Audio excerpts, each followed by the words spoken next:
അഷ്കർ എന്ന പേരിന് അറബിയിൽ പ്രകാശം പരത്തുന്നവരാണെന്ന് അർത്ഥം. എന്നാൽ തിരുവനന്തപുരം നെടുമങ്ങാട്ടെ അഷ്കർ അന്ധകാരം നിറഞ്ഞവനാണ്. അർഷിദ് എന്ന പൊന്നോമനയുടെ ജീവനെടുത്ത ചെകുത്താൻ, മനുഷ്യരുടെ വേദനകൾ കണ്ട് ആനന്ദിക്കുന്നവൻ. അയാളുടെ ക്രൂരതയ്ക്കിരയായ ആദ്യ ഭാര്യ ആമന ഇപ്പോഴും മരണത്തോട് മല്ലടിക്കുന്നു. അതിനുശേഷം ഒപ്പം കഴിഞ്ഞിരുന്ന യുവതിയുടെ ആത്മഹത്യ.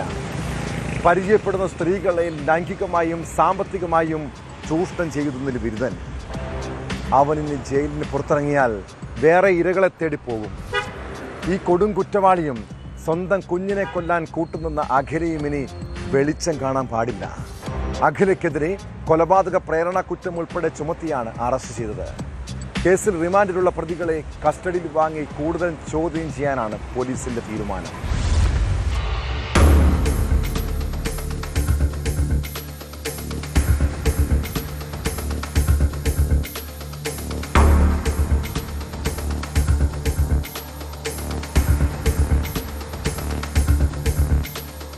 തന്റെ ജീവിതത്തിൽ അഖിലയുടെ കുഞ്ഞ് ബാധ്യതയാകുമെന്ന് കരുതിയാണ് കൊല്ലാൻ തീരുമാനിച്ചതെന്നാണ് രണ്ടാനച്ഛൻ അഷ്കർ പോലീസിനോട് സമ്മതിച്ചത്. 3 മാസത്തെ നിരന്തര പീഡനത്തിനൊടുവിലാണ് കുഞ്ഞു മരിച്ചത്. അമ്മ അഖിലയ്ക്കെതിരെ കൊലപാതക പ്രേരണ കുറ്റം ഉൾപ്പെടുന്ന വകുപ്പുകളാണ് ചുമത്തിയിട്ടുള്ളത്. കൊലപാതകത്തിൽ അഖിലയ്ക്ക് നേരിട്ട് പങ്കുണ്ടോ എന്ന കാര്യവും കുട്ടിയെ മർദ്ദിക്കാറുണ്ടായിരുന്നോ എന്നതും പോലീസ് അന്വേഷിക്കും. തമിഴ്നാട്ടിലെ നൃത്ത പരിപാടിയെക്കുറിച്ചും വിശദമായി അന്വേഷിക്കാനാണ് തീരുമാനം.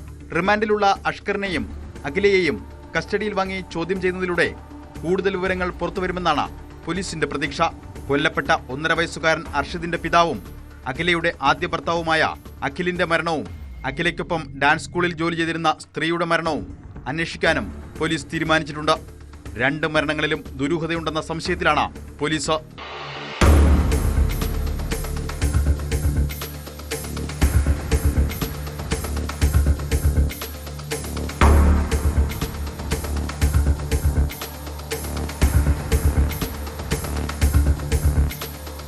അഖിലയുടെയും അഖിലിന്റെയും പ്രണയവിവാഹമായിരുന്നു.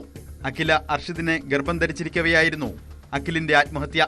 അഷ്കറിന് മുൻപ് അഖിലയ്ക്ക് മറ്റൊരു ബന്ധമുണ്ടായിരുന്നു. ഇക്കാര്യം അഖിൽ അറിഞ്ഞെന്നും വിഷയം പോലീസ് സ്റ്റേഷനിൽ വരെ എത്തിയതായിരുന്നെന്നുമാണ് ബന്ധുക്കൾ വ്യക്തമാക്കിയത്. പോലീസ് സ്റ്റേഷനിൽ വെച്ച് അഖിലയുമായുള്ള ബന്ധം ഉപേക്ഷിക്കുന്നതായി അഖില പറഞ്ഞതിന് പിന്നാലെ വീട്ടിലെത്തിയ അഖിൽ ജീവനൊടുക്കുകയായിരുന്നു. അഖിലയ്ക്കൊപ്പം ഡാൻസ് സ്കൂളിൽ ജോലി ചെയ്തിരുന്ന യുവതി ചിറയൻകീഴ് സ്വദേശിനിയാണ്. ഇതേ സ്കൂളിൽ ഡ്രൈവറായിരുന്ന അഷ്കറുമായി യുവതിയുടെ വിവാഹം തീരുമാനിച്ചിരുന്നു. എന്നാൽ അഷ്കർ വിവാഹത്തിൽ നിന്ന് പിന്മാറി അഖിലയ്ക്കൊപ്പം താമസം തുടങ്ങി. ഇതിന് പിന്നാലെയായിരുന്നു യുവതിയുടെ മരണം. ഈ മരണത്തിന് പിന്നിൽ അഖിലയ്ക്കും അഷ്കറിനും പങ്കുണ്ടോ എന്നതടക്കം പോലീസ് അന്വേഷിക്കും. അതിനിടെ അഷ്കർ ആദ്യ ഭാര്യ ആമിനയെ ക്രൂരമായി മർദ്ദിച്ചിരുന്നെന്ന വിവരം പുറത്തുവന്നിരുന്നു. ആമിനയുടെ സഹോദരൻ മുങ്ങിമരിച്ചതിൽ ദുരൂഹത സംശയിക്കുന്നതായും അന്വേഷണം വേണമെന്നും ആവശ്യപ്പെട്ട പിതാവ് മന്ത്രി ബിന്ദു കൃഷ്ണയെ കണ്ടു. മകനെ സ്കൂളിൽ ചെന്ന് അഷ്കർ ഭീഷണിപ്പെടുത്തിയിരുന്നുവെന്ന് പിതാവ് പറഞ്ഞു. സ്വത്തെഴുതി വാങ്ങാനാണ് ആമിനയെ മർദ്ദിച്ചത്. ഇയാളുടെ ഉമ്മയും സഹോദരിയും ക്രൂരമായി മർദ്ദിച്ചിരുന്നു. സംഭവത്തിൽ നെടുമങ്ങാട് പോലീസ് സ്റ്റേഷനിൽ പരാതി നൽകിയിരുന്നെങ്കിലും നടപടി ഉണ്ടായിരുന്നില്ലെന്നാണ് പിതാവിന്റെ ആരോപണം. അഷ്കറിനെതിരായ പരാതികളിൽ സമഗ്രമായ അന്വേഷണം ഉണ്ടാകുമെന്നും പ്രത്യേക അന്വേഷണ സംഘത്തെ നിയമിക്കാൻ ആവശ്യപ്പെടുമെന്നും മന്ത്രി ബിന്ദു കൃഷ്ണ അറിയിച്ചു. നെടുമങ്ങാട് പോലീസ് സ്റ്റേഷനിൽ കേസ് കൊടുത്തിട്ട് 6 കേസ് കൊടുത്തു എന്ന് അവർ പറയുന്നു. ഭർതൃഗൃഹത്തിലെ പീഡനത്തെക്കുറിച്ച് 6 കേസ് പരാതികൾ ആവർത്തിച്ച് കൊടുത്തിട്ടും കേസെടുത്തില്ല എന്ന് പറയുന്ന പോലീസിന്റെ നിഷ്ക്രിയത്വത്തെ ഒരു കാരണവശാലും നമുക്ക് വിശ്വസിക്കാൻ പോലും ആകാത്തതാണ്.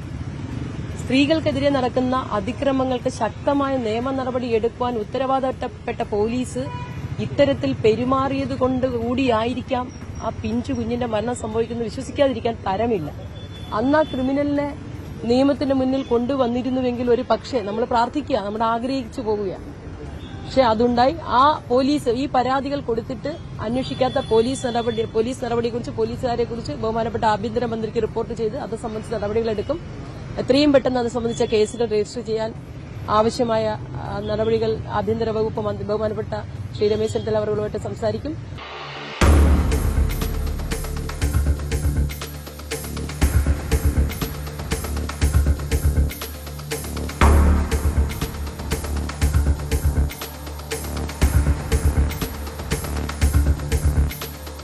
ന്യൂസ് 18 തിരുവനന്തപുരം. കൂടുതൽ വാർത്തകൾക്ക് news 18 Keralam YouTube channel subscribe ചെയ്യുക.